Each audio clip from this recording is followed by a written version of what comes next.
Rick Lagina has just uncovered a terrifying treasure by cracking open a hatch that had been sealed for over 2 centuries, revealing something no one should ever witness. Inside, shadows seem to shift and conceal dark truths, guarding secrets long buried. Why is Rick Lagina considering ending the show after such a monumental discovery? Join us as we uncover the biggest and most chilling find that could forever change the history of Oak Island. This cave's contents have caught people's attention worldwide, making many wonder if it will finally answer some of the island's old questions. They are counting on Steve, a data integration expert, to blend this new information into a detailed 3D model of what's below the surface. The whole team is excited to see what this model will show about the underground structures and their historical importance. One thing that really caught Marty Lagina's interest was the sonar image of a square wall in one part of the cave. This odd feature has sparked various theories within the team. They think this wall might tell them more about the plans and aims of those who previously looked for treasures in the money pit. These discoveries are important. They give new hints about past activities on Oak Island, showing that the underground areas are more complex than thought before. The team is now closely looking at these clues, trying to understand the history and efforts of those who explored the island long ago. This new find could be the key to figuring out the historical events that have intrigued many who have followed Oak Island's story over the years. As Steve works on the 3D model, the rest of the team discusses why people might have built structures inside the cave. Some think it was a hiding spot for valuables, while others guess it might lead to a bigger, hidden area. Each team member has their own theory, but they all share one goal: to discover what's under Oak Island. At the money pit, their determination grows as they imagine the treasures that might be hidden there. They decide to explore deeper into the cave, driven by the chance to find important items. With cameras set to record their exploration, they prepare for more digging. The next day, Rick Lagina and Craig Tester lead the work at the money pit, helped by Scott Barlow and workers from Dumas Contracting Limited. They face a big problem. Water keeps filling the shaft, making it hard to dig deeper. About 65 feet underground, the team focuses on an area where water leaks in. Despite their efforts, the water keeps coming, creating a big challenge that might change their plans. As they deal with this, they find something new and unexpected. The ongoing excitement and determination might make some people wonder if the main goal is to keep the TV show's audience interested rather than making real historical discoveries.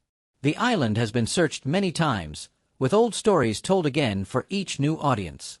Each season seems to look at the same areas and the same stories, always finding just enough to keep viewers watching but not enough to end the story. Critics might say that if the island had truly important treasures or artifacts, they would have been found by now with the advanced technology and resources available. Yet, the digging and filming go on, driven by hopes of discovery. This long story at Oak Island might actually be more about keeping high viewer ratings and ongoing financial support than about the discoveries themselves. The real value of Oak Island may not be in the ground, but in the stories that come from the efforts to explore it. Whether or not the team finds the treasures they seek, Oak Island's greatest treasure may be the stories from their adventures.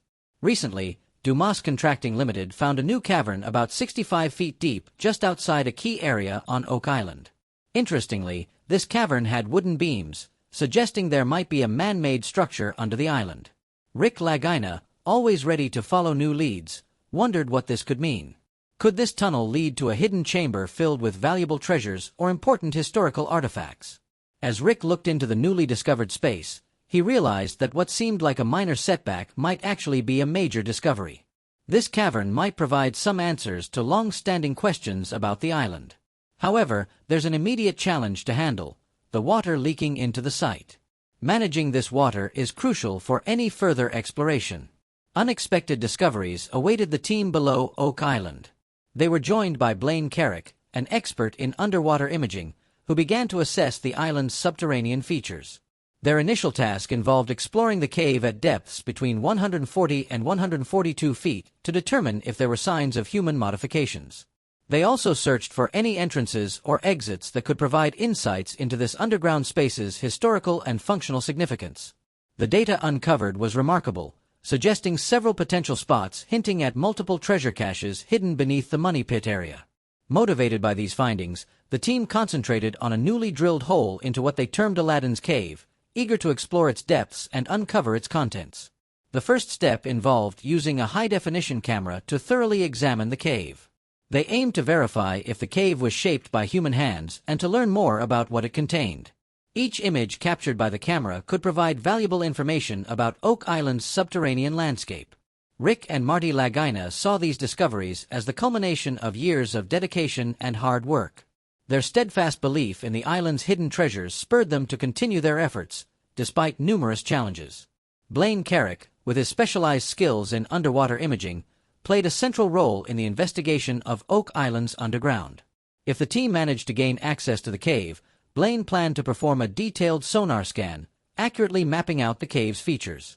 This detailed mapping could reveal important information about the cave's structure and origins. Rick Lagina highlighted the significance of the initial camera examination of the cavern.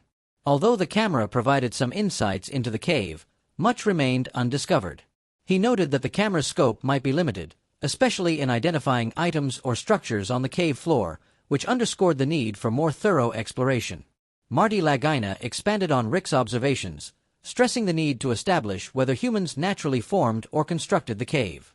He theorized that if Oak Island's legendary wealth was indeed hidden beneath this cave, it could hold the key to answering some of the island's long-strange historical questions. After identifying what might be human-made structures within Aladdin's cave, the team conducted a comprehensive sonar scan of the cavern. This scan was crucial for accurately determining the cave's dimensions and identifying any tunnels that might lead into or out of the area. The team's decision to use the Echologger -710 sonar equipment demonstrated its commitment to utilizing the most advanced technology in its quest. The Echologger -710 sonar sensor operates by emitting powerful radar waves that bounce off objects and barriers within the cave, including its walls. These reflected waves are captured and analyzed to construct a detailed three-dimensional representation of the underwater cave, offering researchers a clear picture of Aladdin's cave. This process is essential for accurately determining the structure of the cave and deciding if it is a natural or man-made formation. The comprehensive mapping achieved by the Echologger -710 also helps in pinpointing possible connections to other parts of the island, providing valuable information about the cave's overall layout and its role in the broader context of Oak Island. The next morning, the team gathers in the designated meeting area, eager to see the three-dimensional image produced by the sonar scan of Aladdin's cave. The image reveals an exciting development, a potential human-made entrance within what seems to be a naturally formed cave structure. This discovery raises the team's enthusiasm as it suggests the presence of a concealed room or passage within the cave. However, the exact size and depth of this feature remain unknown, increasing the interest in further exploration of Aladdin's cave. As the team examines the three-dimensional image, discussions ensue about the implications of the human-made entrance and what it could reveal. Rick Lagina is particularly thrilled by the possibility of entering the cave, suggesting that human-made features might be buried under the sediment on the cave floor, potentially indicating a hidden chamber containing valuable items. This possibility motivates the team to plan a thorough and expensive exploration of the cave. Marty Lagina contributes to the discussion by noting that the cave appears to hold items not usually found in natural environments, which supports their belief that they might have discovered a significant archaeological site. As the team digs further, they carefully examine logs that line up with the path of the tunnel. Rick observes that the area beneath one of the logs seems hollow, drawing the interest of the entire team. Encouraged by this clue, they opt to dig even deeper, hoping this new lead might prove fruitful. The presence of circular wooden pieces is particularly notable. These structures hint at similar construction techniques used in the well-known money pit, leading to a wave of speculation about the tunnel's origins. Rick recalls an article from Reader's Digest about the money pit's use of round logs, which strengthens his belief that they are close to a significant discovery. Marty, sharing Rick's optimism, suggests that their 15-year search might be approaching a crucial moment. They might be just a few feet away from the island's original excavation site, where they could potentially find long-awaited answers. Simultaneously, Jack Begley joins forces with Gary Drayton, an expert in metal detection, at Lot 5 on the island's western side. This recently acquired area quickly becomes one of the most promising sites for treasure hunting on Oak Island. Their initial explorations uncover a stone structure that experts believe could be as ancient as the famed garden shaft. The tools they discover might date back 4 centuries, suggesting a prolonged human presence on the island. One of the most significant finds is half of a Roman coin from 300 BC, which suggests that the island's history extends much further back than previously thought. Among their finds, a large, old square nail from the 1700s stands out. Gary Drayton, with his extensive experience, recognizes its potential importance. Marty believes that Lot 5 might hold crucial clues about who built the strange money pit. New artifacts hinted at Oak Island's ancient past. The Knights Templar and Oak Island.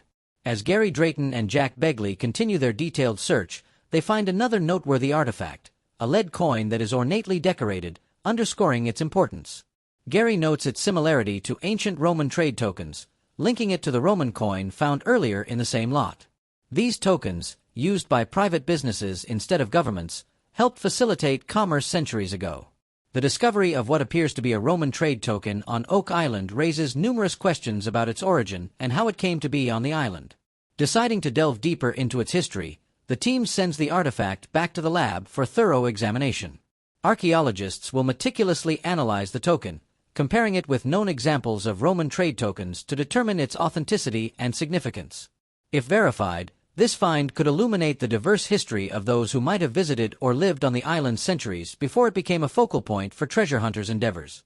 Gary Drayton and Jack Begley, filled with excitement after a noteworthy discovery on Lot 5, gathered with Rick Lagina, Craig Tester, and archaeologist Laird Niven at the Interpretive Center. Their goal was straightforward: to analyze an artifact that might significantly change their understanding of Oak Island's past. Laird Niven took great care in cleaning the item, preparing it for a detailed examination using the team's X-ray fluorescence (XRF) instrument. This technique, gentle yet informative, would allow them to uncover the basic elements that make up the object, offering clues about where it came from and how it was made. Emma, the specialist overseeing the XRF analysis, supervised the artifact scanning. After the procedure was complete, she gathered the team to discuss her initial findings. The item, a lead disc or coin recently found, initially seemed straightforward but presented complex details upon closer inspection. Emma detailed that the disc consisted of two layers, a lighter and a darker one. The light layer was almost entirely lead, with tiny amounts of copper and iron, showing it was mainly composed of lead with slight additions of other elements. The darker layer showed a different composition, with a lot of iron at about 41% and smaller portions of copper and silicone. The natural presence of lead in both layers suggested that the material came from mining operations. This led to various questions about where the disc originated and the methods used in its creation. To delve deeper into its makeup and possibly identify where it came from, Emma conducted an X-ray diffraction scan. The outcome was revealing.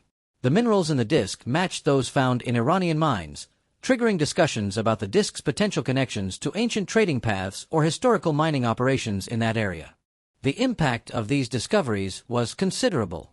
Identifying a mineral match with Iranian mines opened up various theories about connections between Oak Island and distant regions. Although the match did not pinpoint the exact origin of the artifact, it highlighted an area of interest that extended geographically. Emma pointed out that the geological strip running from Iran through to Italy, near France and Spain, contained mineral deposits similar in makeup. Notably, a deposit off the Italian coast closely matched the lead artifact's composition.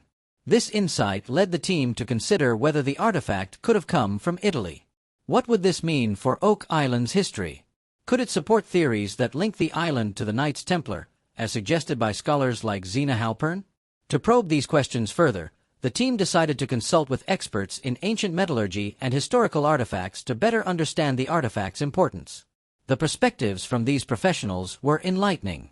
They explained that lead artifacts from ancient Rome were commonly used for a range of purposes, including as trade tokens, seals, and religious objects. Due to the extensive influence of the Roman Empire, such artifacts have been found in various places, demonstrating broad trade networks and cultural interactions. The idea that the lead artifact from Oak Island could be related to Italy, and might have served as a trade token or seal, suggested that Oak Island could have been part of an extensive trading network that spanned the Mediterranean. This possibility supports the idea that the Knights Templar, known for their trading and financial operations, could have had activities on the island. Additionally, the connection with a Roman coin found earlier added complexity to Oak Island's historical scene, hinting at a significant historical presence that could date back centuries. The team moved to a new site, ready for more discoveries. Hidden clues beneath the soil of Lot 13. As the team continued researching the artifact's background and origins, they realized how interwoven historical events could be. Initially just a simple object, The lead disc now appeared as a crucial link to a much more complex and fascinating past than previously thought, prompting them to rethink what Oak Island might represent in the wider scope of history. This realization underscored the importance of their find, propelling their efforts to uncover more about the interconnected nature of historical events and their influence on present understanding. Craig Tester, renowned for his deep involvement in Oak Island's explorations, has once again teamed up with Rick and Marty Lagina, the landowner Tom Nolan, and a group of fellow explorers to continue their work on what is called the Great Quadrilateral. This stone structure, 32 feet in length, was thought by the island's former owner, Fred, to have been constructed many centuries ago. Back in the 1990s, Fred, fascinated by the history of the island, had drawn a detailed plan of this structure. Currently, the team is focusing their efforts on the northeastern section of the structure, hoping to uncover clues about why it was built and its original use. Billy, one of the team members, operates the heavy machinery needed to remove layers of earth from the structure, while Gary meticulously searches through the unearthed soil, looking for any items of interest. Gary believes that the deeper they go, the more likely they are to find something of note. As they dug on Lot 13, where the structure is located, the team found several items that caught their attention.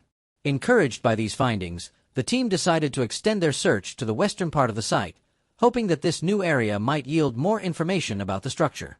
Each discovery added a piece to the legendary tale, bringing them closer to understanding the history of the Great Quadrilateral. These ongoing explorations and analysis continue to provide valuable insights into the complex history of Oak Island. Stay connected for more detailed updates as the exploration progresses and new theories develop. What role could the Knights Templar really have played in Oak Island's history? Like, comment, and subscribe for more intriguing updates and theories. What do you think?